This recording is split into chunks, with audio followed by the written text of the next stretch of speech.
From Chicago's CAN TV, this is Chicago Newsroom. Well, hi there, and welcome to another edition of Chicago Newsroom right here on CAN TV. I'm Ken Davis, welcoming you for another week of conversation about our city, the news, the events, the stuff that's going on. And, if you watch this show regularly, you know that we tend to dwell in the dark and the depressing stuff, talking about Springfield and budget deficits and the Chicago Police Department and the deficits at the schools, and I could go on and on. This is what we do. It's our stock and trade. But every once in a while we like to do something that, I won't say it's a little lighter, but maybe it takes us, we get to go in the Chicago Newsroom helicopter and rise up and look at the city and take a look at it with different eyes. And that's what we're going to be doing today as we talk about maybe kind of a little bit under the radar. We haven't noticed how much Chicago has been physically changing in the last couple of years. In fact, in the Chicago Tribune, they reported that since 2010, developers here have erected more than 70 high-rises and started construction on 40 more. I think we're going to find out that the numbers are even bigger than that, because one of my all-time favorite websites is Curb Chicago. I check it out all the time, and I've never had the chance to meet A.J. Latrace until just now, who is the editor of this great site. And I'm just really happy to have you here. Thanks for taking a little time. I know you're incredibly busy over there. Yeah, thanks, Ken. It's a kind of a small staff putting out a big product, I guess, really, huh? Oh yeah, and as you mentioned, there's always so much going on. Yeah. So opening parties for new hotels and apartments, or things like the Chicago Architecture Biennial, which is just kicking off today. Yeah. Well, I hope we get back to this, but I have to say that one of the things that just drew me into being a regular at your site is the survey of cranes. Oh yeah, the cranes over Chicago. What is it? What are we today? 54 or something? So what we keep track of is current high-rise construction, and so we measure that as buildings that are 100 feet or taller. So we just recently updated it within the last couple of weeks, and we counted 54 buildings. Wow. That's a lot. Yeah, and it's amazing because when we first started doing this, I want to say somewhere around like 3 years ago or so, I can't remember the exact number, but it was like 12. Yeah, I remember how it. And we just thought, this would be kind of fun. Yeah, we're in double digits now, right. But now we're approaching and I dozens. think there might actually have been a day around 2009 when there were zero. It's quite possible. Yeah. Because this place just shut down after the Depression the recession. Yeah, no doubt. Okay, so who knew when we first talked to each other last week about doing this show that development and buildings were going to be the front page of the Sun-Times and the Tribune? I mean, it's like big news. Yeah. It's all Amazon. Amazon wants to build something. They want to build another headquarters. It could be $5 billion of economic development. They say 5,000 employees, many of them 50,000, sorry, yeah. Many of them earning $100,000. Yeah. So they have created one of these cage matches, but it's the biggest cage match ever. It's like every city is in there with a club, and you just have to beat everybody else to death. There was a funny tweet. Someone created a map, and there's sort of like pin drops, hundreds of them, and the caption was, a map of all the cities that say they're the best fit for the Amazon headquarters. So every city, and then instantly off the bat, we've got representatives from cities like Philly, Dallas, obviously Chicago, vying for this. A lot of people use the term transformative loosely, but like you said, 50,000 jobs. Mm-hmm. Look at the effect Amazon has had in Seattle. Yeah. So that will essentially be repeated, for better or worse.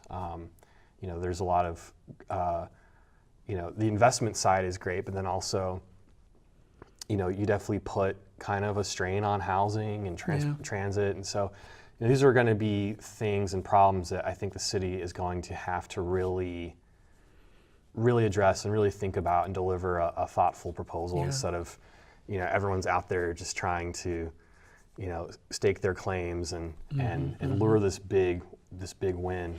I find the whole thing fascinating because Chicago has for so long done this weird thing of like chasing these corporate headquarters, and then we have these big press events to say that, you know, some giant company is relocating to Chicago, but actually it's like 12 executives. They all live in Winnetka. They take the metro down to a small office in some building The Caterpillar somewhere. one is a great example, you know, and at first it's like, wow, you know, huge industry, but it's maybe 100 people or less. Yeah. But this is the real thing. If it's 50,000 people, I mean, that is really, that could be, as you say, could be transformative.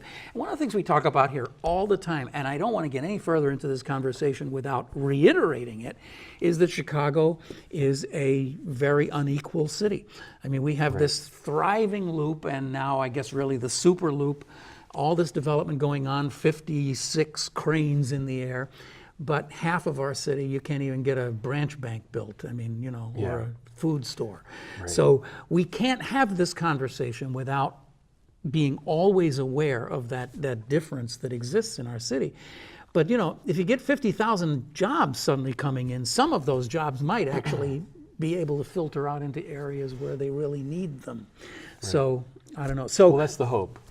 So, let's gossip for a while. Sure. The New York Times just gave us the back of their hand yesterday. I mean, it was so nasty.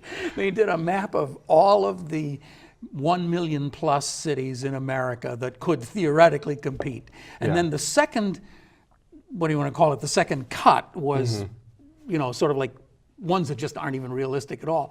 And they just wiped us out in the first cut. Well, you know, New Yorkers are right about everything. You know, so first of all, there's that.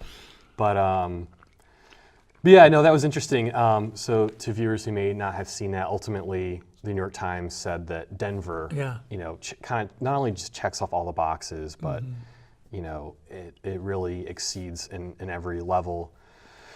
And you know, you have to kind of wonder geographically, does that make sense for a big corporation like Amazon? But yeah, I mean, in Chicago, it is a very, as we know, the tale of two cities in Chicago, and yeah, it's wild to see how much investment. And we're talking about more, you know, this is corporate, this is private investment going into the downtown and going into the Loop. Dozens of new towers, office, hotel, residential. But you know, there are a lot of good jobs coming to Chicago also. You know, often commenters or just friends of mine, you know, they're always asking, you know, who are these buildings for? I asked that. And that's always the biggest question. And I think Yeah. people who live in Chicago for a long time, they always kind of, you know, like wonder, like, what's this about and who's this for? And you know, personally, I mean, I work in media. You know what it's like. I can't afford to live in, you know, most of these buildings. I work in access television. Yeah, right. So I live up on the northwest side. You know, I'm a mile too flat. And but there are a lot of high-paying, you know, jobs that young people are moving to Chicago for: technology, advertising, PR, things like this. So that is true then. That's not just hype. You would know this. I mean, these places are renting up and selling up pretty quickly. And that's what it looks like. You know, they call it the absorption rate. So, you know, right now it seems like there are people to fill these buildings. As soon as that slows down, obviously that's when things are going to change, but you know, if Chicago keeps on this pace of new corporate investment and, you know, sort of corporate outposts and things of this nature, I mean, there's a chance this could keep going on for another couple years. This is all incredibly interesting. Especially Amazon. I mean, that would go on for the then next decade at least. It would be huge. More. For all the joking around, it would be huge. I worked downtown during the 80s, and I used to walk through River North when that boom was on, you know, like State Street and Dearborn, you know, north of the river and just kind of expanding north. And I must have said it 100,000 times. Who in the hell is going to live in all of these buildings? There are all these expensive, well, at that time, condos. Right. You know, they're all going for $300,000. Who could possibly afford them? And yet the building's filled up. I mean, I presume they did because they're still there. They haven't torn them down or anything, so they must be doing well. And yet, Today, now it's all rentals, but we're still seeing thousands of units being added all the time. So somebody smarter than me who does market research must know that there is a market for this. I just don't quite understand what it is. It's something that's happening outside of my consciousness, and maybe we do have more of a young cohort moving to Chicago for these kind of tech jobs. You know, the reason that we here at CAN TV now moved out into the medical district is because for 30 years we were in a building on Green Street, and that building suddenly filled up with tech entrepreneurs, and we got pushed out. So I know that it's happening, and but not I to, just and not don't to know how down much. and not to downplay, you know, the significance of it, but at the same time, you know, we're having, I think I have to double check, but I think this year it's something like 7,000 apartment units being delivered, and it's a big number. But you know, when you really consider the size of Chicago, you know, we're talking about, you know, 2.7 million people. It's just a drop in the bucket. Yeah, but of course, I'm sorry to keep coming back to my other bell that I keep ringing, but the population of Chicago is dropping, and a large part of that is its African American community that's moving out. But the population of Chicago is not dropping as much as you might think it would, because there are lots and lots and lots of people moving in. Right. And they're moving into that sort of second ring core around the loop, as far as I can tell. Yeah, it's that, and it's also, you know, there are definitely a few kind of it neighborhoods right now, and there are these sort of like mad rushes to live in them, like Logan Square being one of them, and it's incredible. I mean, to think and to see high-rise construction in Logan Square. Oh yeah, when, along when Milwaukee 10 years ago, Avenue, if you told someone, you know, you live there, they'd say, "Where is that?" You know, Right, depending on. I live some in people. Milwaukee, in California. What? Where is but that? now it's become a, you know, it's obviously a destination with the food and beverage sort of scene and strip. Wicker Park is almost kind of like post-gentrified. Oh yeah, it's done. Yeah, it's full. Where it's, you know, it's like just this week DNA Info reported that the Jimmy John's is closing because rent is too high, and it's like even national chains can't even afford Wicker Park anymore. I mean, what is going on? Yeah. So and especially in Milwaukee Avenue, you're seeing that kind of continue going up. But Chicago being kind of its own, you know, kind of unique beast. It's ward by ward, you know. Some wards you're seeing a lot more development, some wards you're seeing a lot less. I don't know if you saw a recent thing by this guy who's getting a lot of press lately. His name is Richard, I believe, Florida. Anyway, Mr. Florida, who has written, who is an urbanologist, and has now written extensively on how it's all over, and that what's finally happening is that, I presume you're a millennial. You look like you might be, or just kind of a slightly post-millennial. You're saying you worked in the loop in the 80s. I wasn't around then. Folks of your cohort have finally gotten around to having babies after delaying for 10 years. And when you have babies, you just change everything, and you don't want to live in a groovy loft on Milwaukee Avenue. You want to live in Morton Grove or you know, Elmhurst or something. And it's happening, and it's been deeply delayed, but that what the future of places like New York and Chicago and San Francisco and Seattle and all that is pretty grim, because it's basically 1958 all over again, and there's going to be this mass exodus out of all of these groovy lofts into the suburbs, and the cities are going to start to decline again. Do you buy it? I don't know. I mean, there are so many variables to that. I mean, obviously schools are one of the biggest ones, and transit is really big too. I think a lot of people who are moving to the city are going to stick around, you know, indefinitely, or be around. Do you get that sense? I mean, do you get that sense among your friends and stuff, Yeah, that I mean, they like it enough that they'll probably hang around? There are some people. Yeah, I mean, I definitely know some folks who are moving to the suburbs. And the thing that's kind of funny, and not funny, but the thing that's kind of odd, is that in a lot of ways, the suburbs are cheaper. You know, you can get like a nice house for $250. You know, somewhere on like a edge with a suburb. nice yard. Right. And now it's like, you know, $250. I mean, you can get like a one-bedroom condo. You know, in the city. So, you know, the economics kind of favor the suburbs in terms of obviously having a family, but I don't know, you know, I really do see this sort of, you know, the term is like new urbanism, which, you know, some people love and some people love to hate, but I think we're going to see the cities really, I think people like me, we're going to stick around. We moved around a lot growing up, but, we lived in Indiana and Chicago suburbs, and I bought a 2-flat a couple years ago myself, and definitely, we'll see what happens. You're putting down your roots in the city, which is right, which is good. I guess that's good. I don't mean to say that the suburbs are bad per se, but I'm a city guy. But and I think it's just kind of a cultural shift too. I mean, you think about in the 70s and 80s and the kind of the corporate office park was that was where people worked. Yeah. And now if you take the Kennedy out and you go past like Des Plaines and Rosemont, and all of these sort of late modernist high-rise office buildings that were built in the 70s and 80s, they all have like big for rent or space available. Absolutely, yeah. And you look at McDonald's and they're doing the same thing. It's we're going to have this massive campus now that's just kind of. Well, they're going to just tear them down. They're going to tear them down and put housing out there. So they can't. Yeah. Those days are over. A long time ago, I interviewed the author of a book. Who the name just escaped me, but it'll come to me in a minute.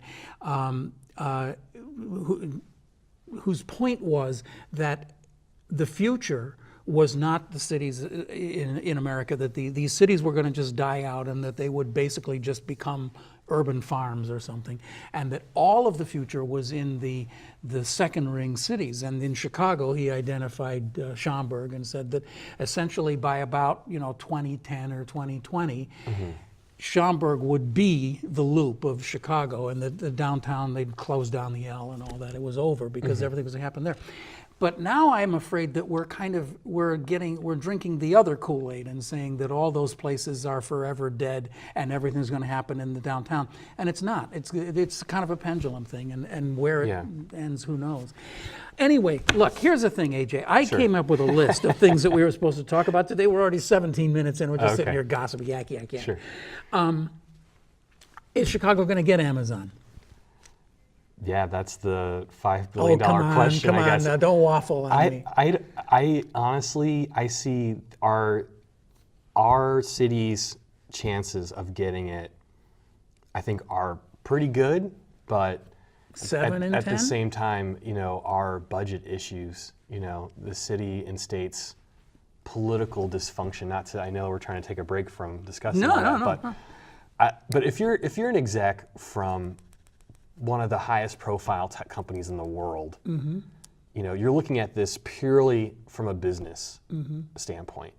And you look at the stuff that's been going on in Chicago and in the state and in Springfield, and and it's like being near junk bond status. Yeah. I mean, that kind of stuff is gonna really, and I think our leaders are finally gonna see how, I think Crane's did a story like, the Amazon deal is Chicago's to lose, essentially. And so otherwise, Chicago checks off every box. Well, see, that's the thing. It's like Neil Steinberg, I think, had a great line today in the Sun-Times. I can't quote it directly, but essentially saying, that's like saying, I don't want to go to Paris because France is almost bankrupt. I mean, so what? Paris is still a great city. It's still got all the things you want to go and visit. The New York Times did us a great disservice, in my opinion, by cutting us out in the second cut by saying that we have all these financial problems. Well, a lot of the financial problems that we have would be largely ameliorated by having a large company like this suddenly infuse a lot of cash in. But if they had not done that, every single checkpoint beyond that, look, let's talk about transit, shall we? New York and San Francisco have a higher percentage of people who use transit to get to work, but they're extremely dense, well-packed cities. Chicago is more of a normal city, but if you put it in that category, we have the highest number of people who use transit. We've got a very good transit system for all its problems. It's a decent transit system. And there's been a lot of investment in it. And there's been a lot of investment lately, and it's running pretty well. And I speak as somebody who was taking it since the 60s. Believe me, these are the golden days of the L. But so you got your transit, you got your interstates. I mean, there's no city other than maybe Atlanta that's got more connections to more interstates than we do. You got your airport, you got your you've got your educated, largely educated population, and blah blah blah blah blah. But I still don't think we're going to get it. Yeah, I mean, I just don't think as we're you said, gonna get I think, and one I thing. don't think we have the cool factor. I mean, I think a lot of people move to Chicago for stuff like comedy and theater and things that are kind of cool and fun. But I'm sorry. But I will say, though, just to add about the New York Times thing, yeah, I mean, one thing I think a lot of sort of analysts outside of Chicago forget is how Chicago is such a top-down city. Yeah, Cities like Detroit, yeah. like Chicago and Detroit, you've got Yeah. Dan Gilbert, who's almost the de facto leader. I mean, he's a mega real estate guy out there. Developer. Yeah, and then in Chicago, we've got Mayor Emanuel, who, as you know, if he wants something, things move along. Right, And you look at the McDonald's deal as a perfect example. We have a strong council city, a weak mayor system. Did you know that, by the way? I don't know if you know that. Yeah. The council makes all and the then decisions, the other not thing that's mayor. interesting too is the timing on this sort of reveal of the master plan for Finkel Steel. Yeah. And I could really see, Interesting point. and I can sort of see behind the scenes the mayor being like, "Okay, hey guys, get this out there. Like, we really need you to go ahead and push. Right. You may have been waiting." And the thing is, like, all the details in the formal announcement were pretty sparse, really. Right. But it was sort of like, let's get some eye candy out there. Like, let's keep this conversation about Chicago and Amazon going. Right. I mean, here's a thing that's been just nothing but controversy for the last 3-4 years. I mean, more community meetings on this than anything I can remember, and you have all this debate about whether whether we should get rid of the industrial designations and manufacturing PMDs, and Yeah. whether there's enough open space, and what are we going to do with the river, and will we extend the 606 and all that stuff. And then out of nowhere, I mean, this is, I'm so glad you brought this up. Like, suddenly in 24 hours, boom, there's this big thing from Sterling Bay about, oh, no, we've been reserving the whole North Branch for you, sir. And not only do we have interstates and transit and everything, you can put a barge on the river if you want. Sure.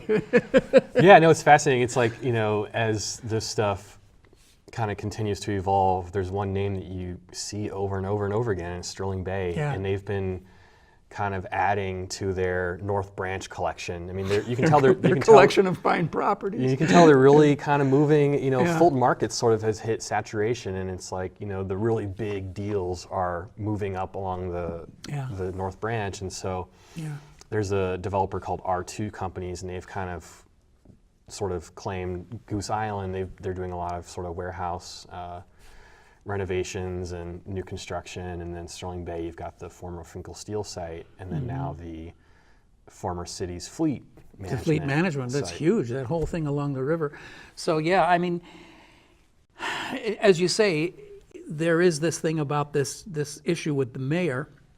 And again, referring back to Neil Steinberg, his column today is hilarious because he says, "Dear Jeff, don't think that, the mayor is like the rest of us. The rest of us aren't going to like hammer on you and practically spit at you while they're talking to you. We'll be much more calm about it, but really, you'll like us if you come here." So, and he'll go to great lengths. I mean, as you remember with the Lucas Museum, that just kept. And then eventually it was like, no, let's just demolish half of the current place and we'll put it there. And it was like, really? Right, yeah. Okay. Yeah. Is that what you want to do? Build a peninsula out into the lake. Let's build another Navy pier. Put it there. Yeah, Right. Yeah, well, let's hope that His Honor has something to do here. The discussion about Amazon also brings us into other things like the old Maine post office, which has sat there for whatever it is now, 25 years or something. But I understand, I saw the other day that they're actually installing new windows in it or something. So somebody's doing something, right? Yeah, so it's like kind of what we pay attention to, even things like building permits and construction permits, which aren't necessarily exciting in the, in themselves alone, but when you can kind of see the construction and renovation, especially if something on such a large scale as this, and you see that, okay, here's an exterior permit, interior, and now new windows.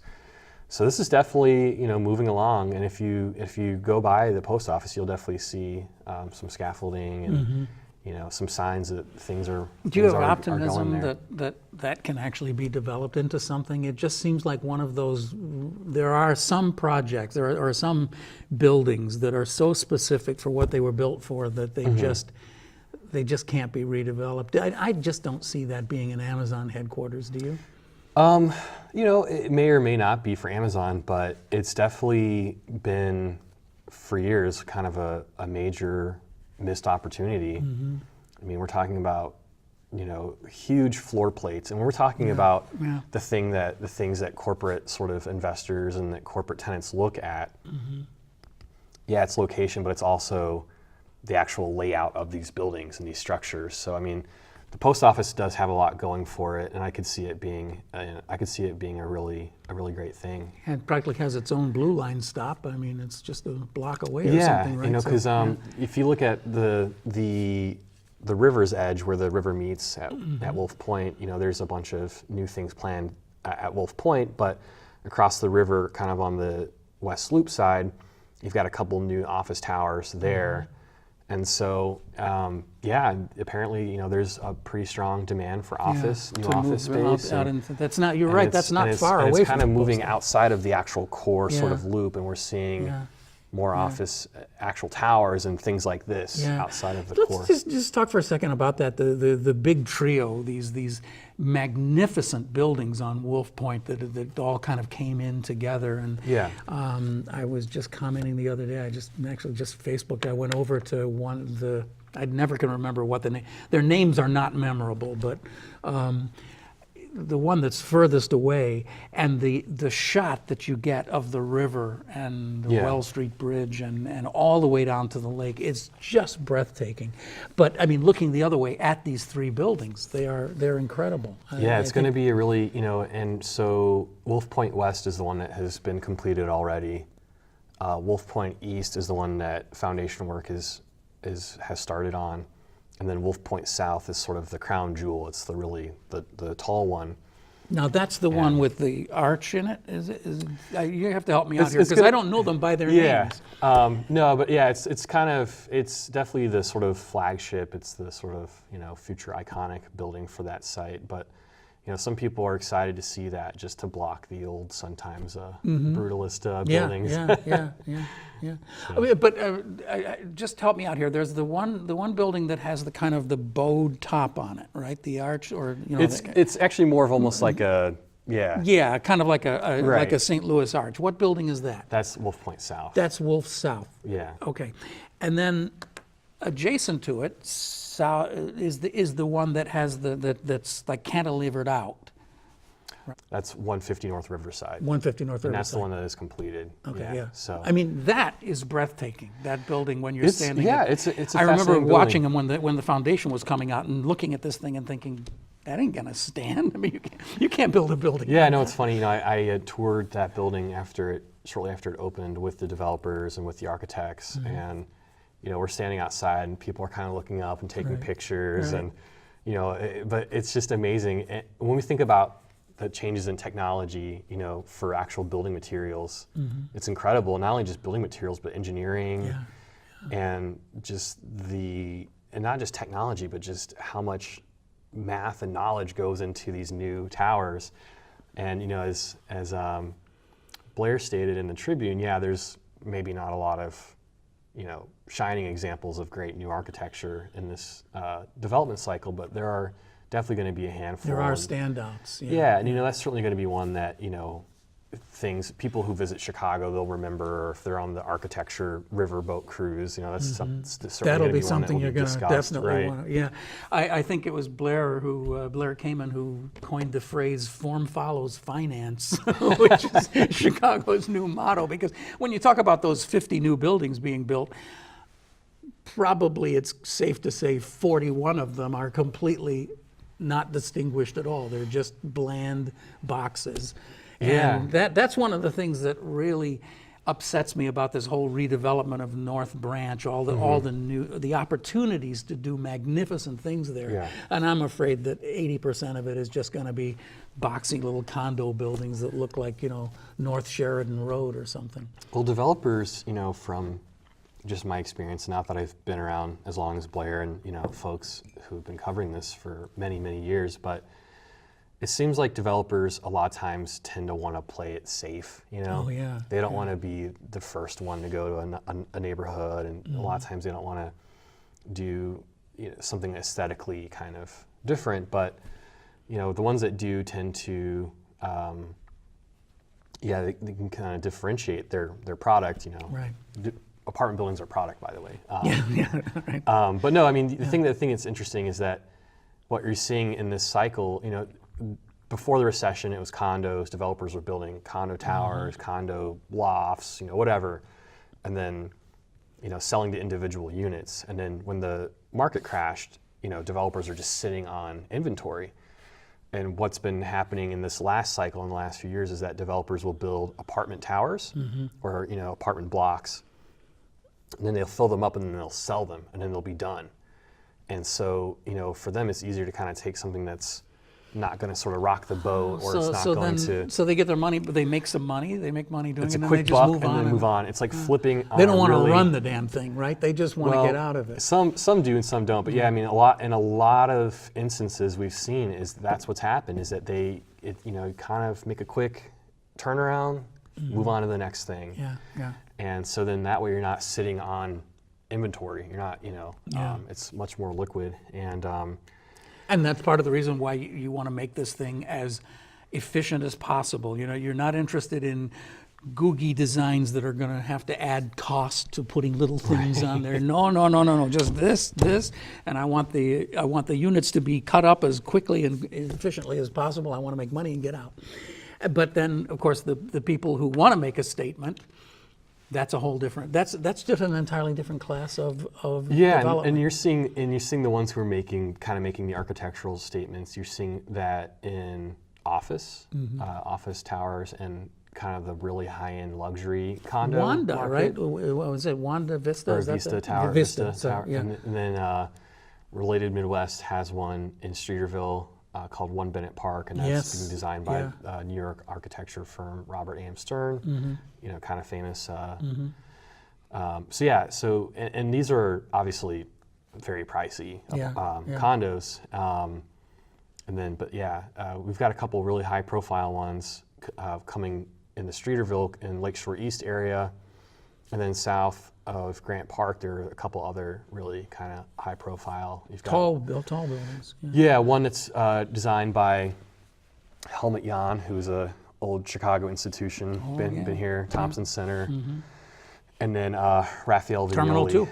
And then Raphael Vignoli's doing another one, and so yeah, it's interesting. Grant Park's going to be sort of capped off by a couple really interesting, sort of prominent buildings. It's interesting. That is interesting because in a way, it almost kind of looks like New York. It looks like Central Park. I mean, except instead of being all four, you've got the lake and then there's 3 curtains around it, which is kind of it's fascinating. I mean, if you look at a photo of the two, it's actually really fascinating when you think, because Chicago is very built up. We're a big city and we have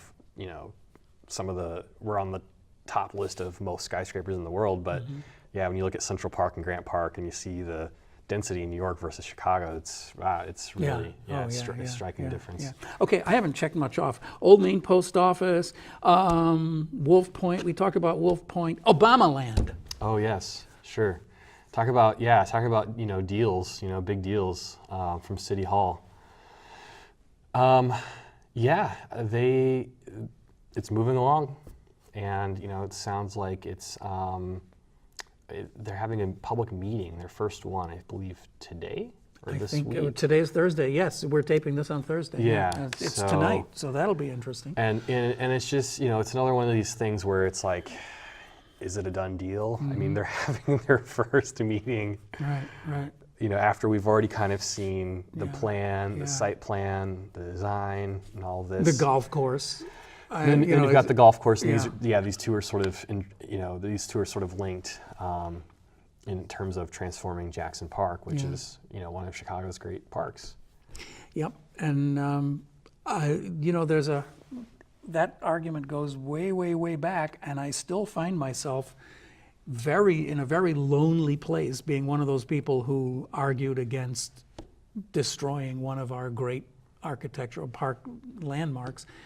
Even if it is for our hometown boy who was a pretty good president. I mean, there are so many places that could have been done that would have had an economic and social benefit to the city other than ripping up one of our parks. Of course, the other argument is it's already been ripped up over the years anyway. There's not much of it left, so I don't know. But yeah, and it's all it's all very dependent on who you talk to. Obviously, kind of urbanist folks, they like to see that some of these roads, like Cornell Drive, are going to be essentially removed and replaced with park space or new green space. But the thing is, again, it's like when we talk about the way that Chicago works, especially when it comes to like land deals and big real estate deals,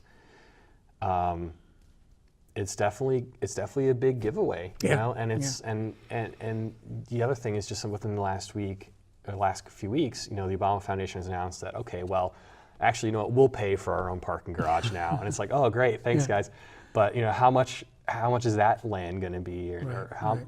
So these things, they always kind of start off as in Chicago, it's one thing, and then the final product can be completely different. Yeah. Well, and we have this thing of having all this public process, and at the end of it, it pretty much turns out to be the very thing that was already announced before the public process anyway. So it happens in budgets and everything else. We're not going to do much on Obama land. We can't do much about it. What about that Apple store on Michigan Avenue? Is that transformative? It is, and it is, and it isn't. It would have been a lot more meaningful if they had continued. And so to viewers who are watching who may not know, but so Apple is building a new sort of retail flagship in Chicago on Michigan Avenue, right along the Chicago River near the Michigan Avenue Bridge. And this is a big project for a retail store, and it's going into what was a sort of a office plaza, Pioneer Court, and the Apple store actually goes below grade, meets the river, and has this kind of dramatic staircase for people to sort of sit on and hang out. And so it definitely speaks to the narrative of Chicago activating the riverfront and really revitalizing our other sort of public spaces that were definitely sort of underserved and underutilized. But at the Apple, at their big annual announcement, they're calling these new stores like public squares or town squares or something, and it's just sort of like they're not too pretentious about this. And it's just kind of like, okay.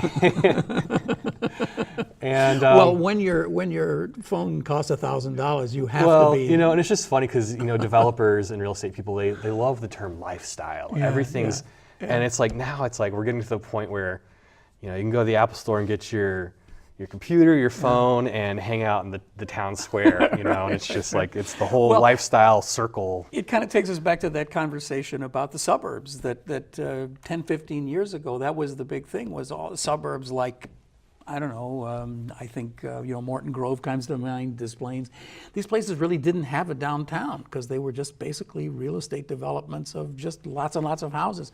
So they had to develop downtowns and town squares, and some of them have been very successful, but it's just kind of funny. It's like, it's talk about reverse development. It's sort of like, first you put in all the housing and then, maybe we should put something downtown. And I guess maybe that's what Apple's trying to do. Is like they're just saying, well, we don't want to be part of some strip mall. We want to be something that we have all the money in the world, so we can do what we want. Right. And I was walking by it the other day and commenting that when you have $1 trillion in the bank, you can buy really nice trees. I mean, they've got these gigantic trees that they've been putting in. And just like the glass panels, it's like, I'm sure they were imported from somewhere in Europe. Oh, yeah. Well, the same people who make the iPhone cases or something, right? Sure. All right, well, we've taken care of that. Johnson Publishing, one of the great landmarks in Chicago, first high-rise building developed by an African-American architect. Designed by. And, it's been kind of empty and kind of derelict for a long time. Now it's going to be... Columbia College purchased it a while back and had plans to use it, for, I believe, student housing or maybe classes. But, Columbia was going to use it. Yeah. And then they decided that it didn't really fit with what they needed anymore, and so they sold it. And with this rental boom being so extensive, the new owner wants to convert it into residential rental Oh, okay. But the interesting That's a good thing, I think, right? well, I don't know. Well, but they're doing kind of what we should expect at this point with sort of the way things are going. But the thing is, you mentioned, so Johnson Publishing. This is where Ebony and Jet were based. Yeah. And the interiors were just incredible. Yeah. Lee Bay, the architecture photographer and critic and writer, he got in there a few years ago and took some photos, and Unbelievable. and it was like a time capsule quality 70s. Right. And the one thing is that's part of its significance, or is those interiors. Right. So, but we likely won't see those You repurposed. mentioned earlier that Chicago landmarks exteriors of buildings, but not interiors, and there are places like that where that's a kind of a generally so. I mean, a lot of times we don't see the interiors of some of these really famous, important buildings saved. We were talking about facade-ectomy is the term, and that's sort of taking the shell of a building and sort of building something new within it. A great example is the Sullivan Center. It's one of our great Sullivan design buildings, and it's a Target on the first and second level, and it's just like, you have some amazing ornamentation in the Target logo, and it's so. Well, years back, the name I just forgot that name too, but the great Auditorium up in River North that got turned into a department store.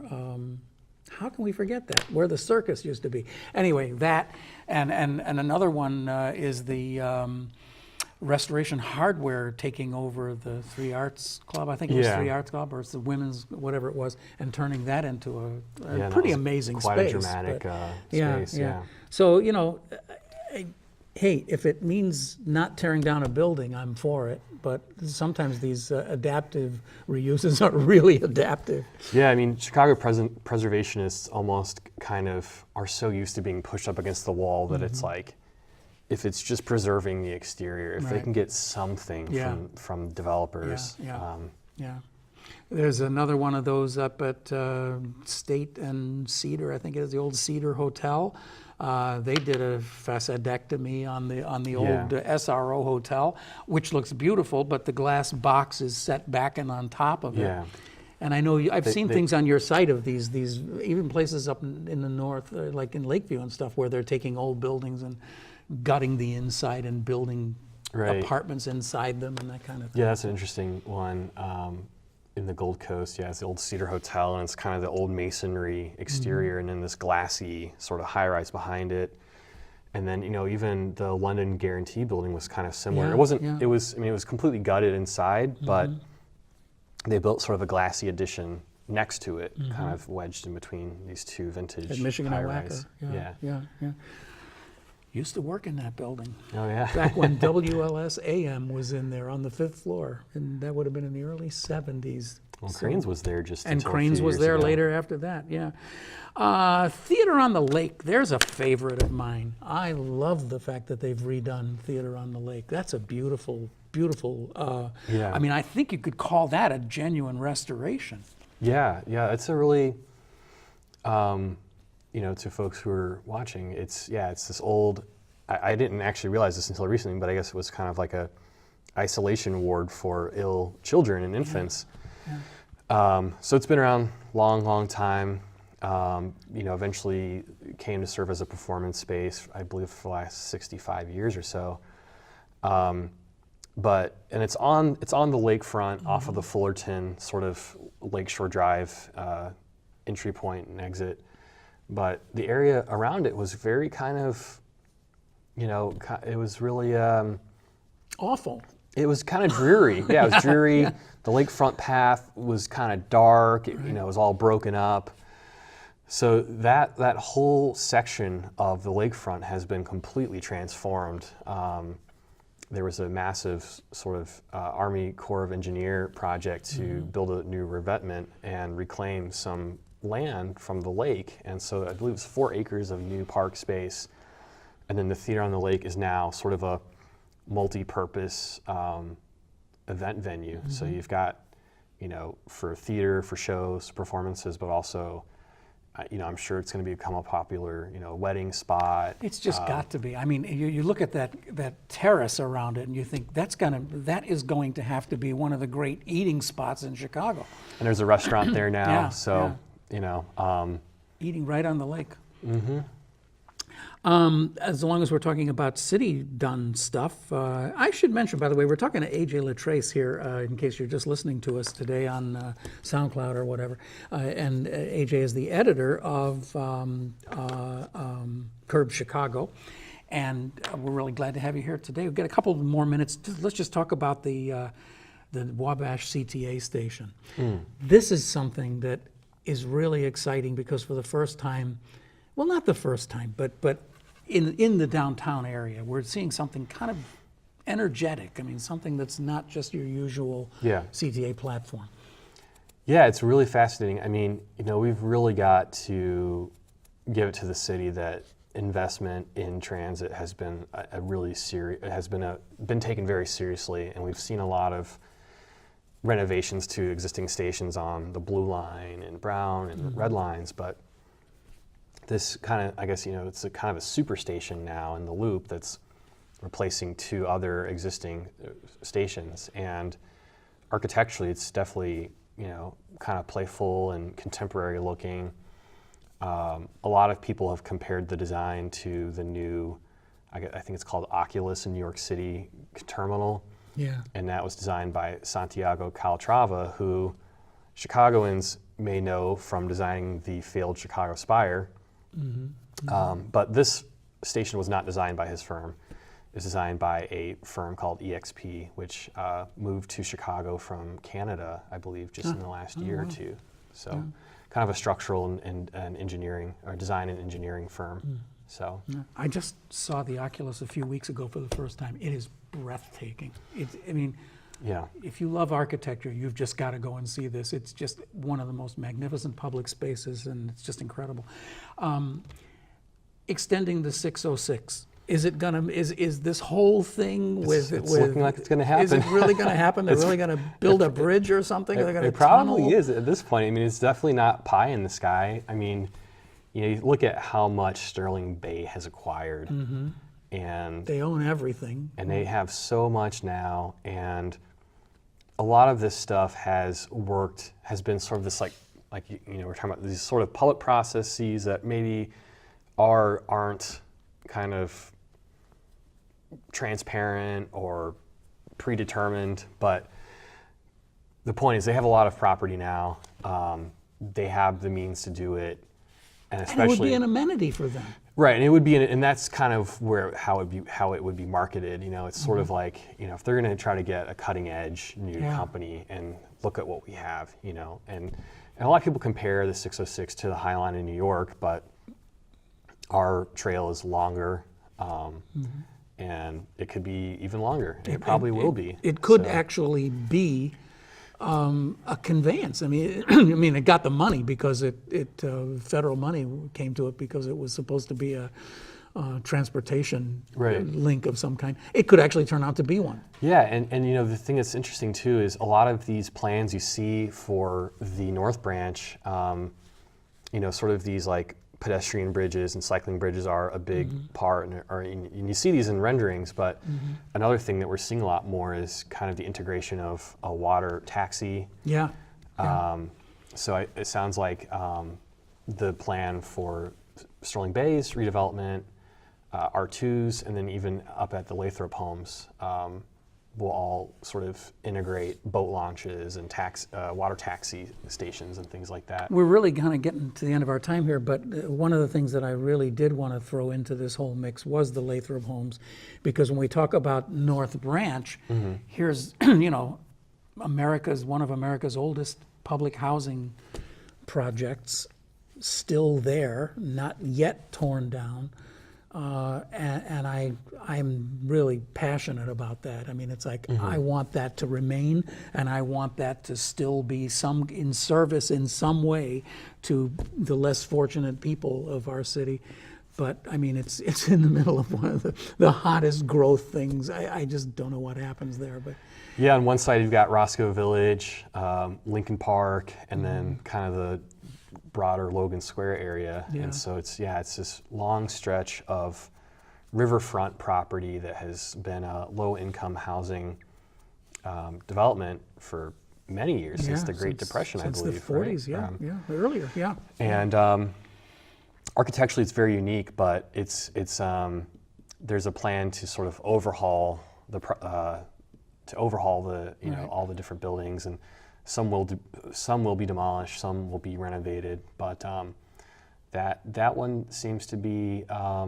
There was some quick movement on that for a while, and right now we're all kind of waiting to see what's going to happen there. I suspect that it's similar to what happens on all these other projects where things move along they suddenly move and then they kind of stop for a while, and it's because everybody's trying to look across the bridge and see what else is coming. So like something like this Amazon thing, Sure. It just completely rejiggers the whole calculus on how you're going to do it.